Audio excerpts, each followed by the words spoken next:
Hey you guys, welcome back to my channel and welcome back to another day in eyeshadow palette week. If you guys are new to my channel, every 3 months I do an eyeshadow palette week where I dedicate a full week's worth of content to eyeshadow palette content because I personally love eyeshadow palette content. So these are some of my favorite weeks throughout the year to film, and today's video is going to be one that I saw Kelly Gooch do a couple of months ago where she ranked all of her high-end, or ranked all high-end eyeshadow brands that she had tried. So I have 23 high-end eyeshadow palette, or yes, high-end eyeshadow brands to rank for you guys today. I'm sure I probably have missed some that I've tried here, like along the road. But this is everything that I could find to the best of my knowledge that I have tried. So I did my best to rank these, and I will say this was very difficult for me to rank. When I got to like the top 10, I was like, I literally don't know how I'm gonna rank these. So I will have Kelly's original video linked down below, and I believe she was inspired to do it from Jenna Frey's. I could be wrong on that, but if so, I will have her channel linked down below as well as her video. That being said, if you guys have yet to subscribe to my channel and you like project planning content, palette themed content, or you just like chit-chatting about makeup, I would love if you'd consider subscribing before moving on. And other than that, let's jump into the video.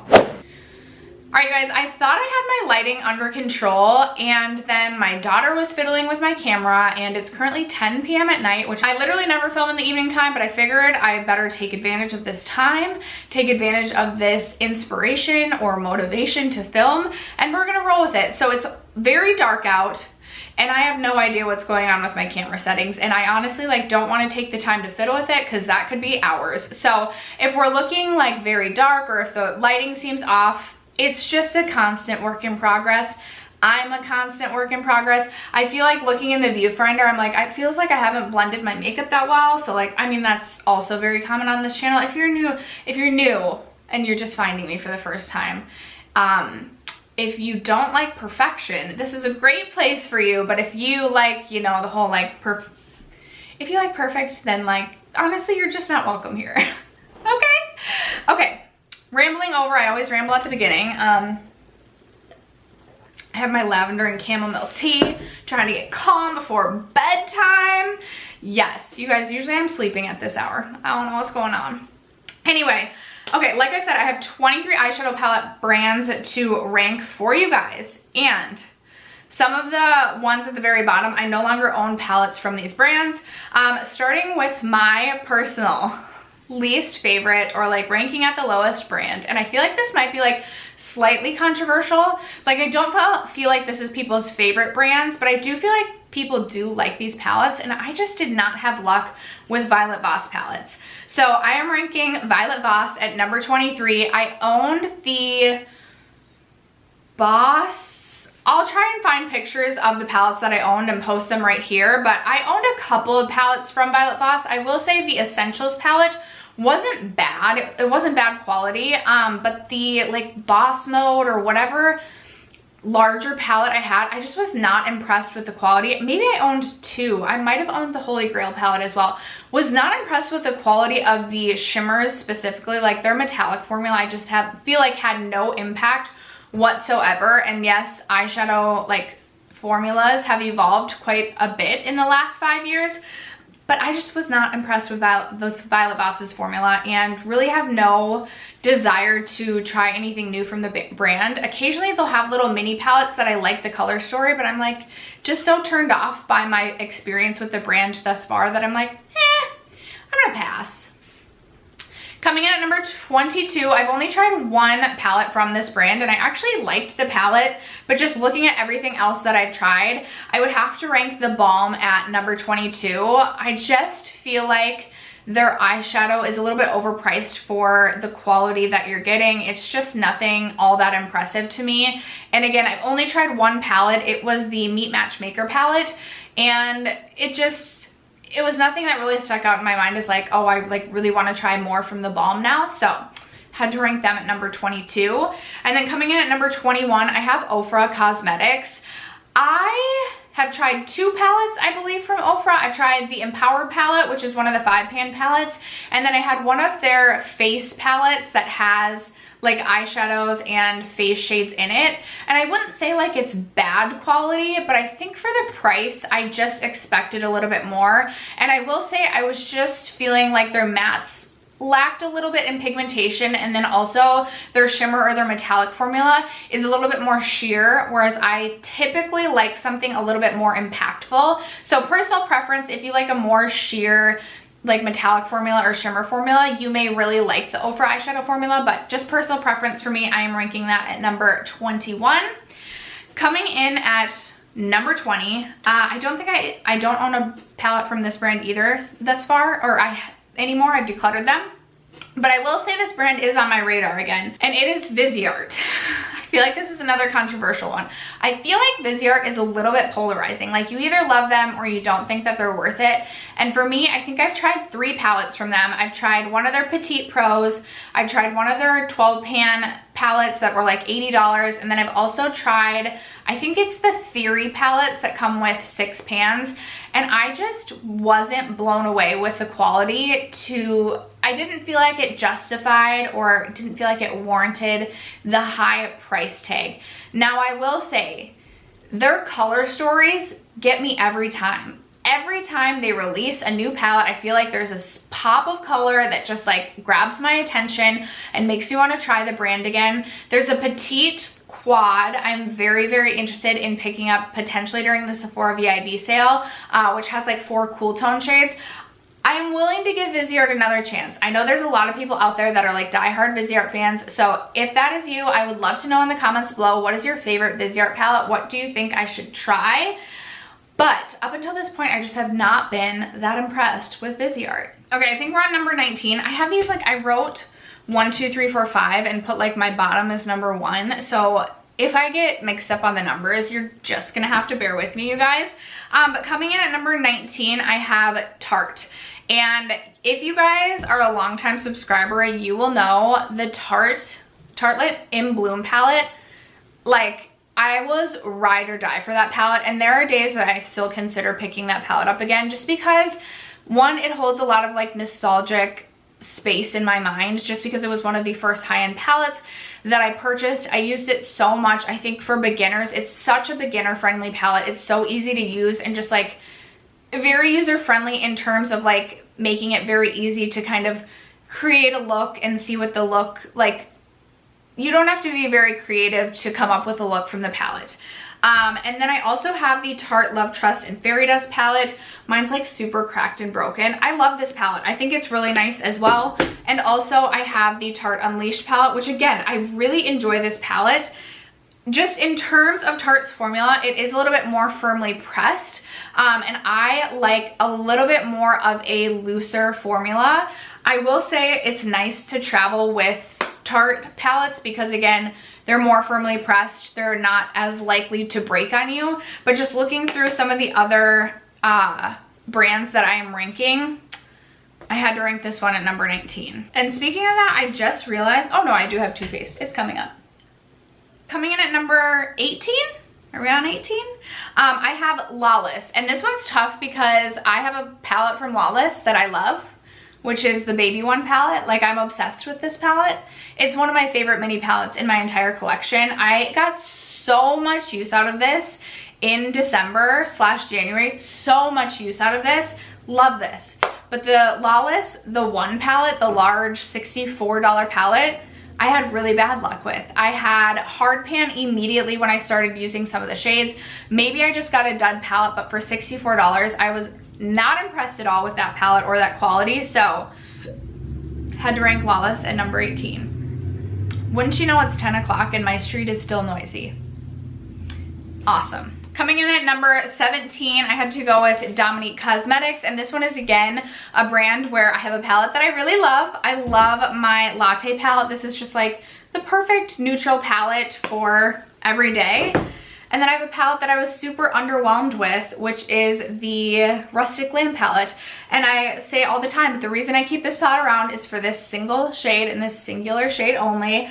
Even like the neutral tones in this palette, like the neutral shadows, not that impressed with. The shade Fringe barely shows up on me, so if you were deeper than me, like, and right now I have a bit of a self tan going. Hopefully I match. I mean, we all know my hands never match and my arms a little bit splotchy, but like even this shade, I don't think that this would even show up on me. So I don't know, I was really let down by even the shimmer or even the like neutral mattes in this palette. I just did not think it was a good palette. So Dominique Cosmetics comes in at number 17. Coming in at number 16, I'm gonna go grab another palette. Okay, coming in at number 16, I have Too Faced. I currently have 2 palettes from Too Faced. I've also owned the Chocolate Bar as well as the Sweet Peach palette. So right now I have the Palm Springs Dream palette, which I actually really kind of like this palette. Like, I get more use out of this palette than I had originally anticipated. And then I also have the Pumpkin Spice palette, which I really, really like. I like Too Faced eyeshadow formula. I think it's really nice for the most part. I will say in the Pumpkin Spice palette, some of the shimmer shades are a little bit more crumbly. They're a little bit more chunky and textured, but I still really like the palette. This one, or this formula, again, is one that is more... I got one question. Yeah. Did megalodons live 2 million years ago? Megalodons are old, yes. I'm not quite sure how long ago they're from. Anyone else have a 5-year-old that doesn't sleep? Because bedtimes don't exist in this here household. As I was saying, the Too Faced formula is one that, again, is very firmly pressed in terms of like their matte formula. And I think it's a good formula, especially for beginners. I think that this is a really nice formula, but I just have other formulas that I think are a little bit better. Okay, I think we're on number 15, but I could be wrong again. Can't count. Coming in at number 15, I have to go with the Rowan formula. And the reason I'm going with the Rowan formula, this is my 75 degrees, this is my 1111 quad, is just because this is a very unique formula. These shimmers and the textures are very unique and can be so intense and so beautiful on the lids. However, I don't think this is going to be a formula for everybody. I think this is going to be more suited towards those who either want to use this as a complementary palette or do like a one shadow and done kind of look. So that's why I'm ranking it a little bit lower. It's a little bit more time consuming to use these just because usually I'm either using a finger or they're just a little bit more difficult to like blend out. So that's why I'm ranking them lower, but I still love my Rowan quads. So those would be my number 15. Coming in at number 14, I have Marc Jacobs. Now, I currently only have one Marc Jacobs palette in my collection. This was a limited edition palette. It is the Electric palette.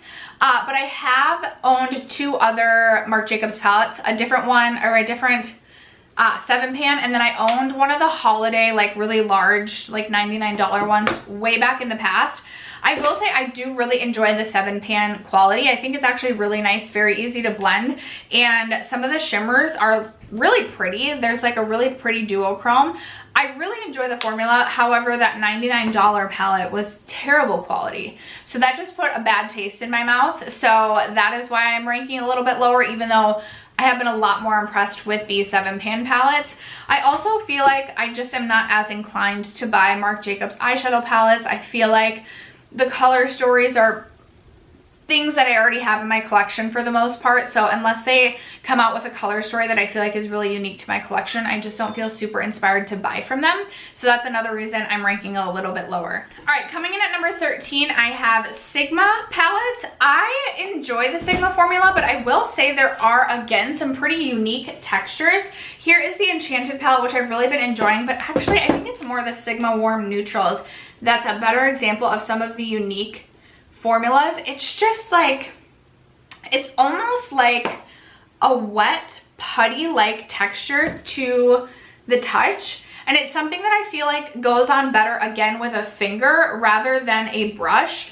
Like, I've only used this shade a couple of times, but it looks like I've used it more just because of the way that, I don't know, it's like it's very hard to explain. It is almost like a cream sort of formula, which is just really interesting and takes just a little bit more effort than sometimes I'm looking to put into my eyeshadow. Like, it just, using your finger just takes that little extra step sometimes that I'm just not interested in doing. It's just me being lazy, but I still do really enjoy the Sigma formula. I think they have some really fun color stories, specifically like really been having fun with the Sigma Untamed palette lately, and I'm really excited to play around with the Corderosa for the springtime, but Sigma would be ranking at number 13 for me. Coming in at number 12, I'm going to give it to Urban Decay. Lately, I have been pretty impressed with Urban Decay, although I will say I felt like their Ultraviolet palette was a bit of a bust, but I picked up Naked Honey towards the end of 2020, and I have really loved this palette. I really enjoy the color story of this rich, coppery, warm, like yellowy honey color story. I think is beautiful. Most recently, I picked up the Wild West palette, and I wasn't gonna pick this up in the beginning, but I heard quite a few good reviews, and I have really been impressed with this palette. I've done a lot with this. I played around with this end of the palette as well as this end of the palette, and I feel like almost every day I'm reaching into this palette for at least one shade. So I've been really impressed with this. I know Stone Vibe isn't going to be everybody's cup of tea, but I actually really enjoyed this holiday palette. This is one that you do have to use. It does work best with your finger, but usually I'm like going for a more intense, more foiled look when I'm reaching into this palette. I absolutely only use this palette as a complementary palette. I never really create a look with this palette alone, and when I want to add just an extra something to my look, I really enjoy reaching into this. And then I also have my Urban Decay Born to Run, which I just think is a tried and true staple. But again, I've had a couple of duds from Urban Decay as well, so they would rank at, I think, number 12 is where we were at. All right, coming in at number 11, I have the Charlotte Tilbury eyeshadow formula. Now, I've only tried 2 of her quads, and one of them was the Palette of Pops, which is fine, but this is more of like a very light lid topper shade. It's not going to be a super intense foiled metallic, which I sort of understand is like the aesthetic of Charlotte Tilbury, but I went into this thinking it would be a little bit more metallic and intense, so maybe that's my bad. And then I also own Exaggerize, which I think is beautiful. I just think that these are overpriced at $53. Personally, I feel like it's a little bit like robbery charging $53 for these. Now, I will say the one matte I've tried blends very easily, and I do think that the lid topper shades are beautiful. Don't get me wrong, I just think $53 is a little bit hefty. So that is why I'm ranking that at number 11. Coming in at number 10, I have Melt Cosmetics. I know Melt is another brand I feel like that's pretty polarizing in terms of whether you love or hate their eyeshadow formula. I personally have had really good luck with all of my Melt eyeshadow palettes.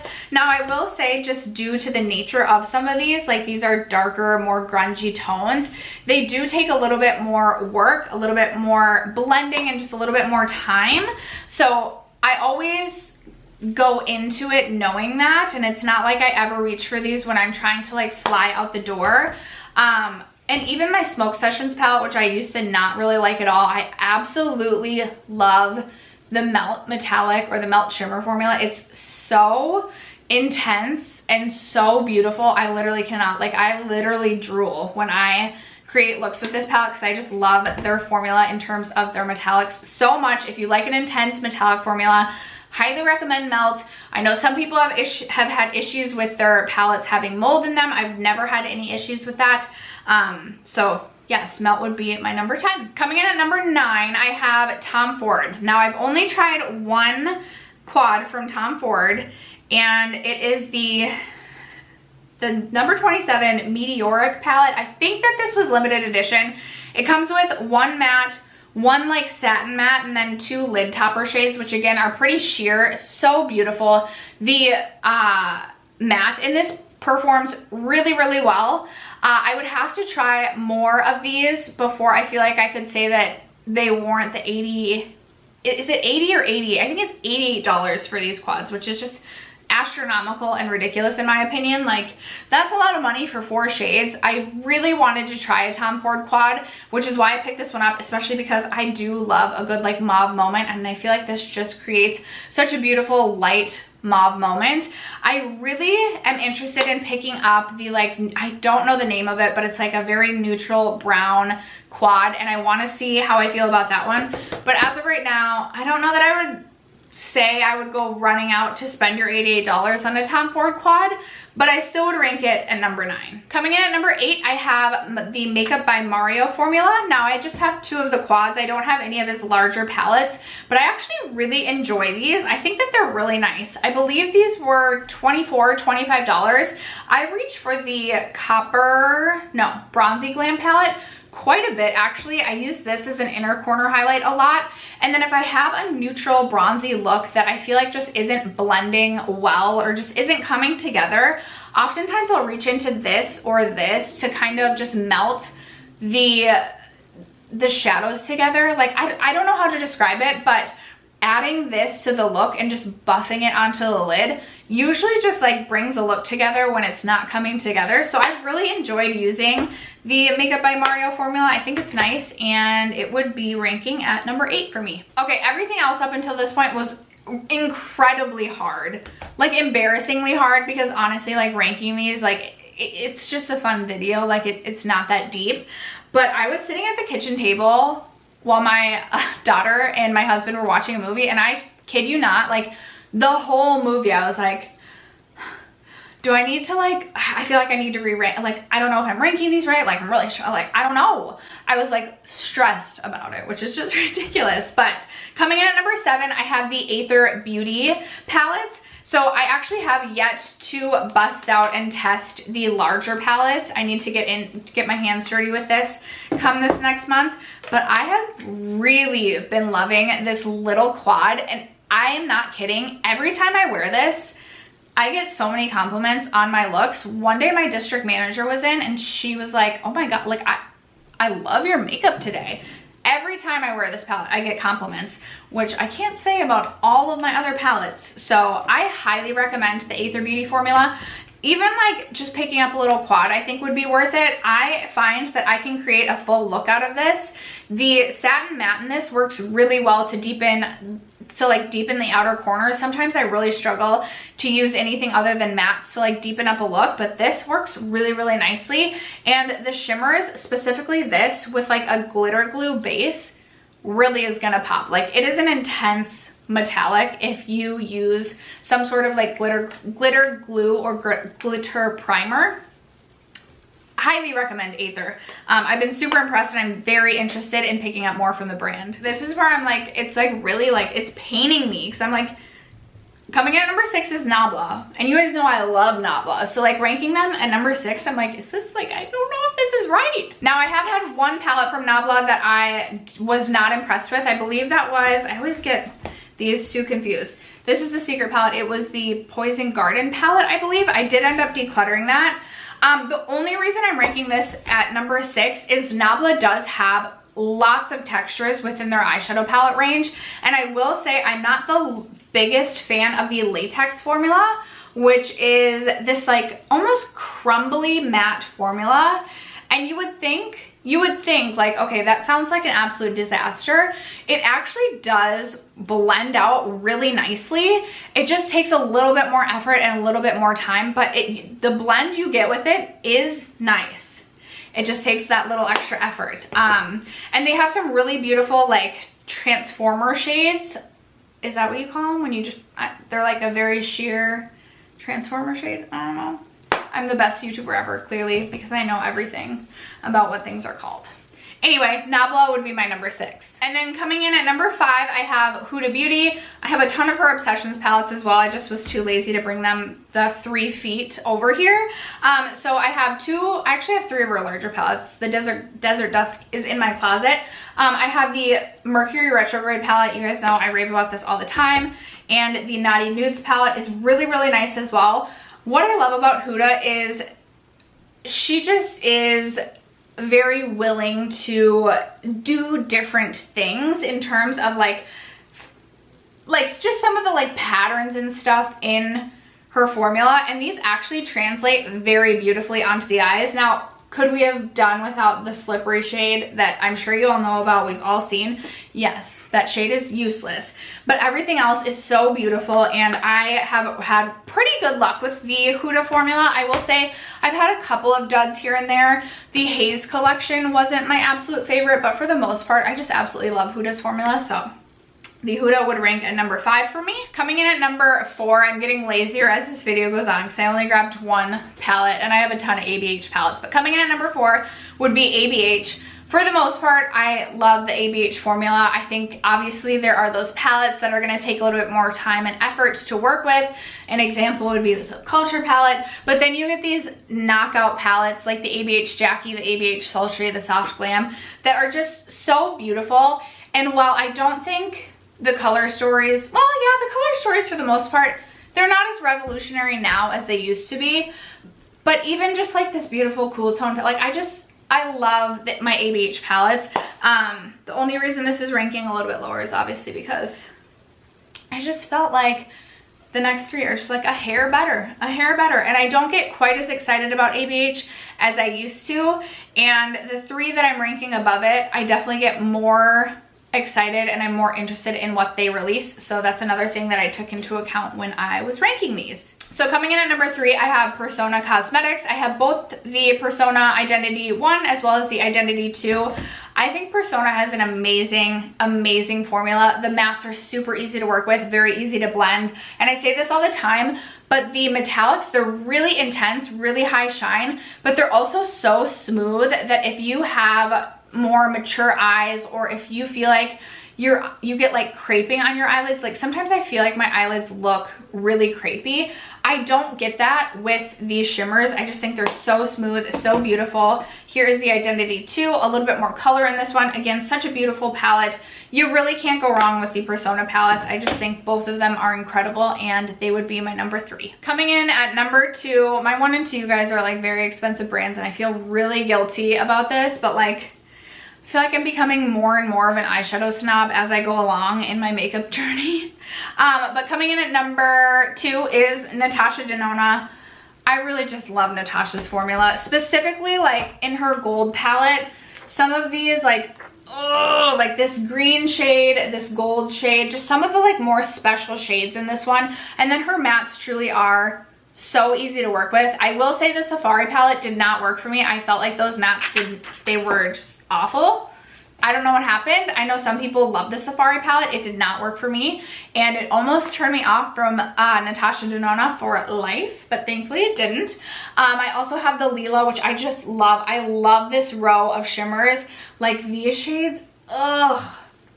Every time I do a look with them, I'm just like so obsessed with the look. I can't even help it. And then I also have some of her midi palettes, and then I do have some of her 5 pants as well. I really do love Natasha Denona, and I know it's very expensive, but for me, I'm willing to spend the money. If you are not, you do you, girlfriend, and that is totally fine. But even more expensive than that, well, sometimes even more expensive than that, we have good old Mother Pat. A part of me hates myself for this, but the other part of me just can't help myself.